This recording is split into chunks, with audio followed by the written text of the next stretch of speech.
The city of Townsville. Do you understand the greatness? Do you understand the greatness that is the Powerpuff Girls? How freaking fun that show is! Oh my god! Oh my god! We watching this semi movie, more so special, Christmas special, Twas the Fight Before Christmas, really makes me want to revisit the Powerpuff Girls series because they're only great characters, but my god, the Rose Gallery was so much fun. Oh my god.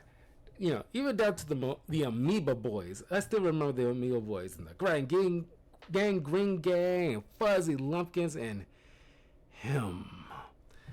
Uh,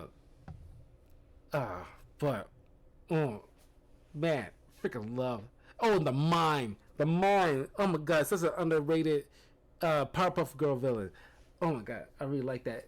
I really like that Mime episode, but I really wanted to put like the Powerpuff Girls Christmas special on this list because it was like a great one, and of course there was no other villain for them to take on for this particular plot than Princess, who is, I guess you consider her like their Maxwell Lord.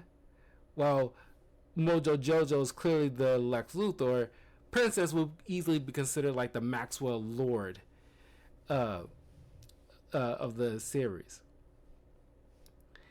Now, the animation is great because they kind of stepped it up. Because I'm not sure how many seasons was the Powerpuff Girls. Uh,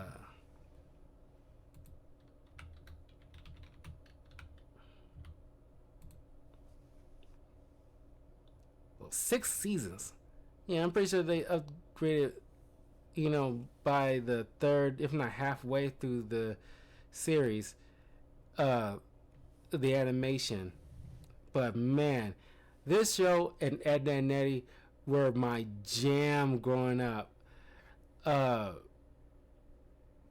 man, we was eating good in like the 90s, getting to the in upwards the mid 2000s in terms of good cartoons. But it was Christmas, or at least the day before Christmas Eve, where I don't know why they're at Pokeoke's school.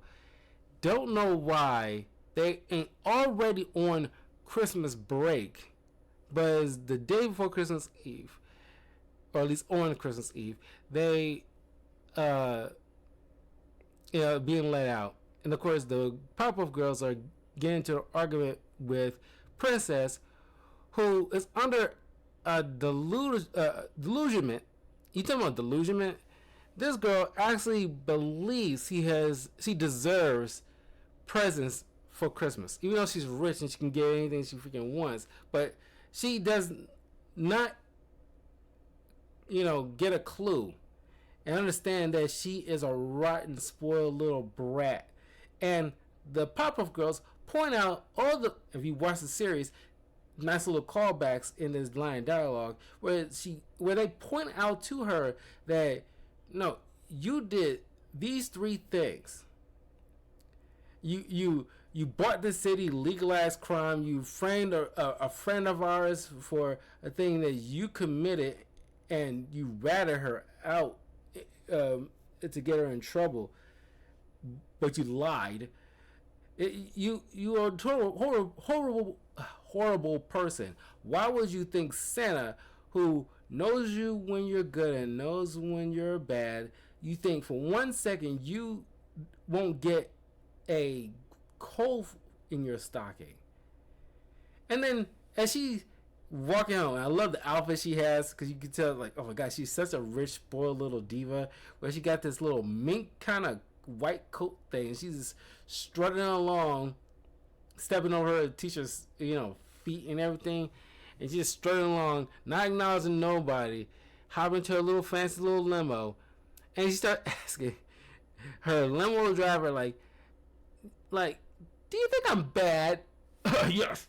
It's like, oh, that always got me. Oh my god, and she's like he puts up the limo window so you can don't have to answer her. And she calls on the phone. It's like, you didn't answer my question. Sorry, going through tunnel. And she points. She sticks her head out through the. No, not. And she asks like she has the butler like am I bad or no, am I naughty?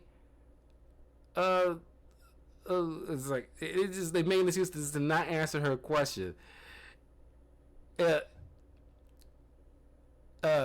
So clearly she gets kind of instead of acknowledging and look inwards and realize, okay, maybe I need to make a change. No. And it's typical of most people, especially some females out in the world. You know a girl like this, where she refused to acknowledge any own wrongdoings, everybody else's problem. Now, I'm not saying like it's only females, but it seems to be a knee-jerk reaction to mostly the female demographic. Now, there are some that isn't like this, but you gotta acknowledge there's a heavy amount of you on that side, because I'm not saying guys, there aren't delusional guys in the world, but it's not many because the world punishes them quickly if they get like that. We play soft hands and kitty gloves with most women. That's like these little girls grow up to be spoiled little adults because nobody checks them. She decides like, okay, I'll show him who's naughty. So she gets on the jet and sneaks into Santa's workshop at the North Pole and messes with his naughty and nice list. It makes everybody but her naughty. And for some reason, Santa bought that crap. Aside from his magical powers and making certain that in most canonized stuff with Santa Claus, he's semi-omnipotent. So you changing the list, shouldn't really matter at the end of the day. It's more so you're under the I don't want to use the word assumption, but for the lack of a better word, I'm going to just say it. You will assume that that's just for aesthetic purposes.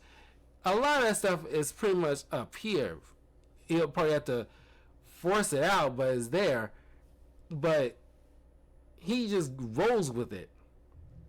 And think, even aside from the powers, you don't think for 1 second it's kind of suspicious that every kid but this one kid is naughty?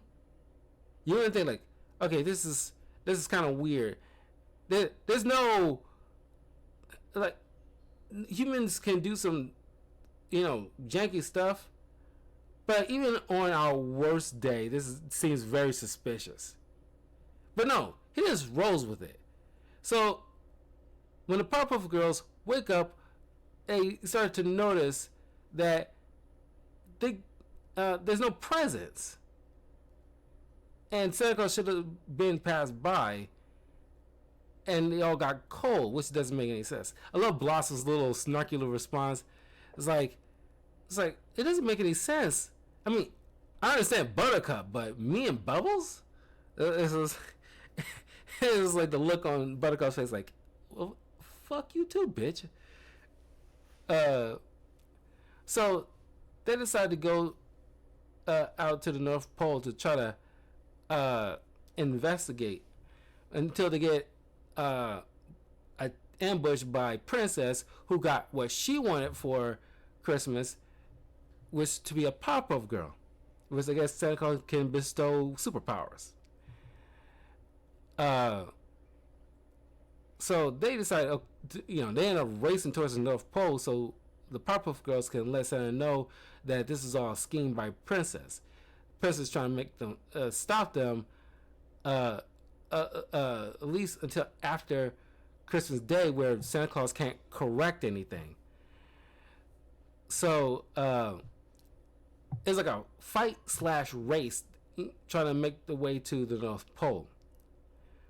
Eventually, they do show up, and through her own, hoisted by her own petard, she ended up monologuing. And you watch The Incredibles, you know about the issue with villains in there, monologuing. She ends up telling on herself, showing her ass, with Santa Claus comes to the realization, oh, you're clearly naughty. And I made like a big mistake. So he tells her off, and it's like, because I'm Santa Claus, check it. He, as she's trying to fly away, he's like, I'm telling my daddy. He cuts off her powers with a wink and a nod, and she ends up crashing into the snow in the middle of the wilderness. Of course, they get her. They're not going to let like a tiny child freeze to death in the winter tundra. But realizing through the fight they had with Princess, the reindeer are scattered and the sleigh is kind of messed up. So the Powerpuff Girls, Santa Claus had an idea. Using the Powerpuff Girls, very much like Rudolph the Red-Nosed Reindeer, decide, okay, with their powers, they can correct Santa Claus' mistake and make sure all the toys is delivered to the proper nice kids of the world. And they managed to make it in time, even down to Townsville, which, by the way, even most of the villains, well, we only get to see Mojo Jojo, even some of the villains clearly celebrate Christmas. But, of course, it's Princess who is just can't help herself and just let greed take over. She arrested, just pretty much like, stopped. And the girls end up celebrating Christmas with Professor Utonium, who's been having such hilarious time / terrible time trying to fix the Christmas lights because they keep going in and out. And I love this little line where it's like, I can make 3 little girls out of seasoning, but I can't get these lights to work. I love that line. That was really funny. That's great writing, great use of a comedic joke right there. Golly, that's great. So they make it home in time for Christmas, where they open up their presents, got what they truly wanted. Thanks for the assistance by Santa Claus, because he made sure they got their gifts while they was handling everything else. And that's pretty much like Twas the Fight Before Christmas. It's relatively short, but I wanted to talk about it because it's fun to revisit the Powerpuff Girls, and they had like a really good special. And I love specials that last more than 30 minutes or 22 minutes. It's pretty much like a full hour if you include like commercials. It was a struggle trying to find this online because obviously the Powerpuff Girls are not airing like that anymore. Because I wasn't trying to download a whole new app just to watch old Cartoon Network shows. Which, now I'm thinking about it, should have been on HBO Max. Maybe it is, because I gotta resubscribe to HBO Max because it's like too many subscriptions. Anyway, let me know in the comments below what you think about the Fight Before Christmas. Did you always grew up watching the Powerpuff Girls? Do you have a favorite Powerpuff Girl? Do you have a favorite? Cause I love Buttercup. But do you also have a favorite Powerpuff Girl villain? What do you think of the plot in this? Cause I love the animation in this. It's got just the bright color palette, especially when it's like nighttime, bouncing off the colors, the nighttime winter tundra bouncing up perfectly with the festive lights. It looks so good. And of course the ribbon streaks as the Powerpuff Girls fly through the air looks very good. Very just like ribbon bands in the air. And the sound, they use the perfect sound as they take off. That pew sound is like so iconic. You just know that particular noise only belongs to the Powerpuff Girls. It's like the sound version of the look of Tron.